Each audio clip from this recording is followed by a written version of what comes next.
सोलापूर भाजपाला निष्ठावंत कार्यकर्त्यांचा वाढवा। एकीकडे सत्ताधाऱ्यांना आपल्या आंदोलनांनी घाम फोडणारा भाजप आज प्रचंड संख्याबळ असूनही टीकेला तितक्याच प्रभावीपणे राजकीय उत्तर देताना कमी पडतोय का, हा प्रश्न उपस्थित होत आहे। पक्षाची खरी ताकद मानले जाणारे आंदोलनशील रस्त्यावर लढणारे कार्यकर्ते हे मुख्य प्रवाहापासून दूर गेल्यानेच ही धार कमी झाली आहे का, यावर ही आता गंभीर चिंतनाची गरज आहे। जंतर मंतर आंदोलनावेळी देशाच्या पंतप्रधानांवर टीका आणि त्यानंतर जिल्ह्याचे पालकमंत्री यांच्यावर शिवसेनेच्या खासदारांकडून वापरण्यात आलेली शिवराळ भाषा, मग त्यानंतर सोलापूर भाजपाकडून आंदोलन करण्यात आले।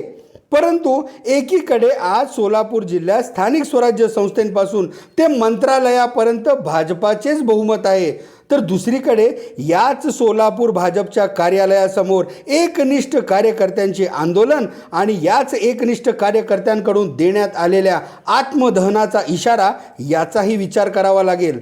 गट तट VIP नेते यात एकनिष्ठ कार्यकर्ता हरवला जात आहे का, याचा विचार करताना पक्ष मोठा पक्ष राहण्याकरता सत्तेचा कालावधी नव्हे तर एकनिष्ठ कार्यकर्त्यांची फळी आवश्यक असते, याचाही विचार होणे आवश्यक वाटणारे आहे।